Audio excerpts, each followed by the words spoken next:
Hi, everybody. My name is Emily King Grandinetta. I say it that way because many know me as Emily King. That was the name under which I wrote my first book, Field Tested, 11 years ago. Great to be here with you. Thank you for your kind words. I think what I'll do is a combination of just talking with you guys and gals and sharing a couple of slides. I've been around this space, the veteran transition space, for almost 25 years, believe it or not. And you may not know me because usually I'm hired by organizations who hire veterans to help them get their house in order in preparation. Particularly if you remember back around 2010, there was a huge surge. Everybody wanted to hire veterans, and that was a beautiful thing. And a lot of these companies didn't really know what they were getting into, and they didn't know how. They didn't know how to attract veteran talent. They didn't know how to compete in the market for veteran talent. And they didn't know how to lead veterans and really elicit the best performance that they could get. And I was trying to help them do that, to teach them how to do that. And so I had the opportunity to work with a lot of big companies like Booz Allen and Accenture and Sodexo and Comcast and Dell, and it just goes on and on. So chances are, if you have worked with a company that has a strong veteran integration program or onboarding program, I was part of that. I'm not a veteran. I always want to be very straight up with that. I've been a business executive, and my education background is applied behavioral science, which basically means I look at what goes on in organizations, how people behave and why, and how to improve performance and all that. So this is my new book, At Ease, The Guide to a Smooth and Successful Military Transition. It just came out a few weeks ago. It's already made the bestseller on Amazon and other lists like that. And the reason why is because it has a lot of support. The foreword was written by Congressman Brad Wenstrup, and he is also done it all. And he's a physician, I should say. In any case, he wrote the foreword, and it's been endorsed by a lot of veterans. So I'm just trying to establish my credibility with you, since you probably don't know who I am. Basically, what this is telling you is kind of how I got to where I am as leading expert, what I would call the psychosocial aspects of military transition, not the how to write a resume, how to get a job. I don't talk about that. There are plenty of people talking to you about that. What I focus on is the actual experience of separating from a life in the military and transitioning into the life as a private citizen and as an employee in a civilian organization. That is a big life change, and it really isn't always presented that way. It's usually presented as, okay, your next mission is get a job. And yeah, you want to get a job, you want to keep the paychecks coming in. But what I want people to realize, because this has been so helpful and transformational to so many over the years in my work with veterans, is that the transition is a process, and it can last years. You veterans out there who have been out for a while know what I'm talking about. I don't say that to make it sound scary or overwhelming, but just to set your expectation. So I'm going to talk about that, but I just wanted to say just a word or two about this slide. I happened to get involved in this topic, and it became a passion and a mission for me 20 years ago. I was an internal consultant for a big consulting firm called Booz Allen, and they hired a lot of military officers. They courted them. They paid them a lot of money to come in after they retired, and they were failing. And so my job as an internal consultant was to figure out, why are they failing and how do we help fix this? And so I did a study, and what I found was that, there's this thing called culture. I mean, remember, this is 20 years ago. There was no thing called military transition. I think I coined that phrase. And it's really different to lead in the military than to lead in a civilian organization. And who knew? And nobody really ever looked at, well, what are those differences? Those differences were showing up in the form of a failure to succeed once these officers had transitioned into civilian leadership roles. That was the beginning. So Booz Allen funded me to build them a program to help veterans make that cultural transition and to help the organization understand the differences. And I think that was the first ever internal military transition program. It was at least 20 years ago. That just fired up a passion in me, because it was something that I feel like I was able to figure out. And if you can figure something out, then you can kind of solve for it at scale. That's been my experience, and that's my training. is to take a problem, figure it out, and then implement a solution that scales. I did that, and I just read the other day that Booz Allen just got the #1 spot in one of these coveted military employer listings. So good for them. They've kept it alive. But anyway, so that was just the beginning for me. But the passion for me came in when in the process of learning about this and understanding it, I met with these officers who they were very senior officers, like 05, 06, who their first year out of service were being told by their civilian employers that they were lacking leadership skills. And they were just gutted by that, of course. And I just didn't get it. I was like, how can it be that this guy or this woman is leaving at the top of their career in the military and they're coming into the civilian world with all these promises of success and impact, and it's just not working out? That just really touched me on a human level, and I felt like I can help here. And so that became my focus professionally. So anyway, you can see back in I built programs for a lot of big companies. And then around 2011, I wrote this book called Field Tested, which was the first book that was written from the business point of view around your business, a for-profit business, you're hiring veterans. Here's what you think they know, but they don't know, so you can prepare them. And here's what you think you know as civilian employers that you don't know, so that you can retain them and be successful. And so I was trying to bridge that gap while all these companies were saying, yeah, we're going to hire 100,000 vets. And I'm sitting there having gone through this huge experience already, having done my master's thesis on this subject. And I looked at all these defense contractors. They all had the same issues Booz Allen had. That's how I knew this wasn't a Booz Allen issue. It was a veteran transition thing. So I wrote that book to try to help employers be successful with the veterans that they were hiring. And, oh, by the way, to help the veterans who were being hired to succeed. Then you can see a big gap in my timeline here between that first book and the second book. And the reason why that happened was because I've always been working to support veterans, but mostly pro bono as a volunteer activity. In those 10 years, my first book, Field Tested, went out of print unexpectedly. And so I was faced with the possibility of all of that work that I was trying to share through the book being lost. And so I decided, okay, I'm going to lean in again and make a personal investment in writing this book. And this book is for employers, but really it's really my book for veterans to say, look, here's what to expect from this experience. Here are all the things nobody tells you, but that are highly predictable because I've seen them repeated over and over and over in all different companies over the years. And so anyway, that's kind of who I am, what I'm all about. I've got lots of Army veterans in my family, but I am not a veteran. This was back when my first book came out. I was invited to the quarters of then General Lloyd Austin to be part of a small group that were advising him and other leaders on matters of veteran employment. Anyway, that was a really cool, amazing evening. I wanted to talk a little bit about kind of what military transition is not and what it is. So what it is not is it's not a moment in time, a thing that happens one day, you leave service and that's your military transition. You take the DoD course and that's military transition. That isn't military transition. What it is military transition is a process that transpires over a period of time. And this is what veterans tell me, is that even years later, even after they've had one or two civilian jobs, they realize they're still learning about who they are outside of the military identity and the military way of life, which is so ingrained and indoctrinated. Military transition is not about the administrative aspects of separating from service, like, signing the forms and turning in your stuff. It is a personal transformation that includes emotional ups and downs. And this is part of what I don't think most veterans are prepared for, really. It's a common experience to be surprised by, whoa, this is way different than I thought. This is not a change of duty station. I really thought this was going to be like a change of duty station.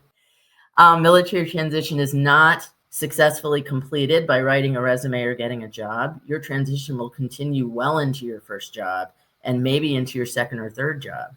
Military transition is successfully completed by working through the 3 stages of transition that I've identified and I talk about in both books. field tested, and I'll show it to you in a second, and at ease. And military transition is not addressed sufficiently by the military today in their transition program, nor is it sufficiently addressed by the hiring organizations who are waiting to receive veterans who are leaving service. So there's this big gap. And I was surprised between writing my book in 2011 and writing the new book this year. I was surprised at how many of those same issues and problems, stumbling blocks, are still there. So I was like, I got to write this book. Finally, military transition is finally fully addressed, in my humble opinion, after 20 years in this work, by my book At Ease and the accelerated military transition course that we developed, my company developed this year as well. So I feel like I expected a lot more progress to have been made by now, and it hasn't been, from what I can tell and what I hear. So I'm doing it. So I'm so happy that I could be here to talk to you about it. This is the military transition framework that I referenced, the 3 stages of military transition. I would be shocked if you've ever seen or heard this, unless you read Field Tested or if you've read At Ease. This came out of the research that I did at Johns Hopkins University, trying to really understand and see if we could put some structure around the experience of military transition. And this was the result. There are these 3 stages. A quick note here. At the end of this presentation, there will be a slide that gives you links to a lot of different resources. And one of them is a link to our webpage. On that webpage is a free assessment of where you are today on this framework. So what stage you're in, detaching, regrouping, or integrating. And not only does it tell you what stage it is, but it gives you a little bit of insight. So it's just a taste, but it's something that doesn't cost anything, and it's a way to start to get some insight.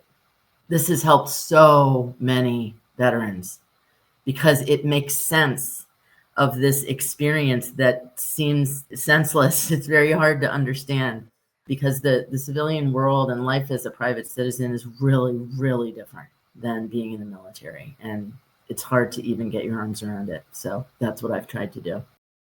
So that's a very, very high level overview. I'll say more, but I wanted to also tell you about these things that are available to you that I want you to know. So there's a link here on this slide, how to purchase At Ease. You can get it on Amazon. You can get it anywhere. At Ease by Emily King is the name.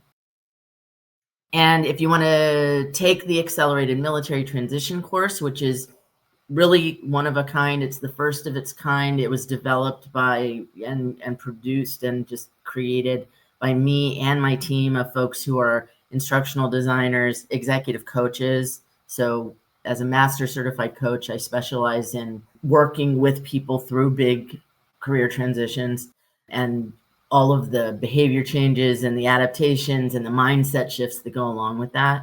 And so I've kind of poured all of my wisdom and all the tools that work with so many of my clients into this course so that it's finally available to anybody, as opposed to just being available to employees of the big firms that hire me. You can also take the free assessment there. Here's my email address if you want to reach out. We have a Facebook page. There's a link there for that. And then also for the last maybe 12 years or something, I've been the administrator of a group on LinkedIn, which is called the Military Transition Interest Group. And the purpose of that group was to connect job-seeking veterans with private sector employers and HR folks and recruiters, and to have one place. And this was, again, like more than 10 years ago. Now there's a lot of sites like this, but at the time there weren't that many groups that were trying to bring them together to try to improve hiring. I remember when I started the group and the first and the second and the fifth and the 10th person joined that group. Well, now it's over 8,000 members. And those members are very representative of the military, all branches, and of recruiters and employers. So it's free to join. It's free to post jobs there.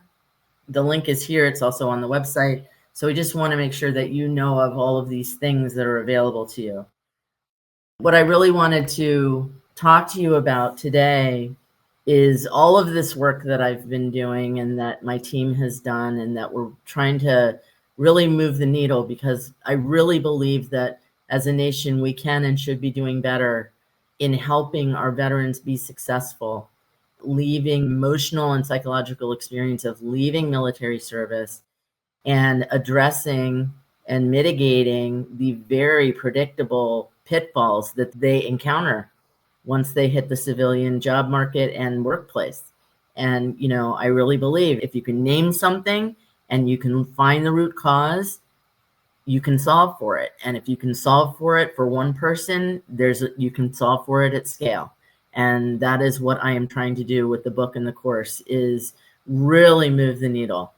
One of the things that is really concerning to me now is, unlike 10, 12 years ago when companies were scrambling to hire veterans, what troubles me now is less about veteran employment, because unemployment is low. It's a good time to get a job. A lot of people have jobs right now. What concerns me is what's called underemployment. And I don't know if that's a term you're familiar with, but it's really important because it's been linked with mental health issues, with veteran suicide. It's a real problem. And what it means is underemployment is when you have a job, but it's way below your capability. It's maybe not the hours you want to work. It doesn't pay what you need to be making. It's not giving you any sense of purpose or meaning in your life. Well, the number of veterans who are underemployed is way higher than non-veterans who are underemployed. It's more likely that a veteran is going to take a job that leaves them underemployed, underutilized, underleveraged, underpaid, undervalued, and appreciated than a non-veteran. So that's something that's really important because of the impacts that it has. And it also has impact on income and everything, welfare of the family, etc. So I believe what I've experienced in my 2 decades of doing this work is that a lot of times people coming out of military service, they're told you need to get a job and here's how to get a job. And so they just try to get a job. And they really don't know much about the job market. They don't know much about the business side of a civilian organization. I mean, yeah, there's been a lot written and said about how to translate your resume into, civilianese or whatever. And yes, that is something that has to happen. And there are a lot of resources for that. But what isn't happening is the self-work, the introspective work that every veteran needs to do. And that's what I'm trying to guide you through, that self-work with the book and the course, which says, okay, in addition to keeping a paycheck coming in, what else is important to me? Because I can get a job to keep the paycheck coming in. Once I've checked that box, that need to get a paycheck, now other needs are going to surface for me. Like, here's an example. Oh, as I learn more about this company I work for, I don't really feel good about their values. Well, it turns out that's really important to me. So now I'm dissatisfied because of the values, and I'm back in the job market looking for another job again. And that tends to happen with veterans. They tend to change jobs 2 or 3 or 4 times before they land somewhere that they feel comfortable. And when they realize, oh, it wasn't the company I was dissatisfied with, it was this learning process I was in. And I could have landed anywhere. And without going through that learning process about myself, I would have had a difficult time. The way we tend to talk about military transition is all about external tasks, the things you have to do. And that's comfortable because in the military, you're all about executing against a mission. Your new mission, get a job. Tasks, write a resume, do a job search, get on LinkedIn, all those things that you do. But if you do those without also, I'm not saying instead of, but if you do them without also really doing some guided introspection to figure out what is going to be important to you and what is going to replace the mission that you had in the military, because once you leave service, that's it. It's done. That mission is kind of gone for people. It feels like a big empty space. And you may or may not find that in your civilian job. So it's important to understand this about yourself, what is important to you, what does give you a feeling of mission, so you can include that in the way you research for jobs, the way you present yourself, the questions you ask in interviews, and the way that you show up as a new employee. It's more likely that you'll have a good fit. So my thing is kind of, it's one thing to get a job, any job, but really it's better to get a right job, a good job, the right fit. I feel that's really important to this issue of underemployment and also job hopping, which happens at a much higher rate in veterans than it does in the veteran community. And that also has its downside because it doesn't look great on a resume to have spent 6 months here, a year there, bouncing back and forth. It makes a potential employer wonder if you're just going to bounce, right? And that feels like a risk. So there's a question here or a comment from Chad that says, it also seems that the favor we once had is diminishing and shifting other focus areas. It's not blatant, but hidden. The requirements for experience and education you won't have coming out of the military. Oh yeah, that's real. That is real. It was back in 2010 when people were just coming back from conflict. Everyone was filled with this patriotism and wanting to, that was kind of the, I don't know, I hate to say this, but like, well, it was the flavor of the day in a way. And a lot of good things happened because of that. So a lot of companies kind of got on board with getting their recruiters trained. Like I trained personally all of Comcast recruiters at one point back then to learn how to understand a military resume, how to do an interview effectively, how to bring out the best from the veteran who's never been in the civilian world. And so a lot of that stuff may still be in place in organizations, but you're absolutely right. I mean, the kind of attention and status that it had, it's moved on to other things. You know, it's like the swinging pendulum of attention has moved to something else. And that's partly why these transition issues still remain unaddressed and why I was so surprised by that and said, okay, I got to write this book. So I think the way you overcome that is recognize, and this is really, really, really important. I'm glad you made that comment, is recognize that the people who are applying for the jobs that you're applying for probably have the same skills. Your skills are not what differentiate you. They haven't maybe demonstrated those skills in a military environment or on a military piece of equipment. However, the skill is the skill, and they've demonstrated it elsewhere, and they're able to talk about that in terms that a potential employer understands. So if your skills aren't what differentiate you as a candidate for a job, what does? And that again leads back to my point that you have to be able to speak to that. You have to know what is unique about you. And that's different because in the military, it's not really about you. It's about the unit, the team.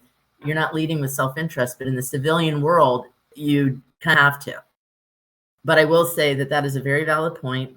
I think you'll find some answers in At Ease. You'll definitely get a lot of support in the Accelerated Military Transition course, which is basically me talking to you just like this, but giving you a lot of practical tips and tools and a lot of interactive stuff to apply what I'm talking about to you in your life.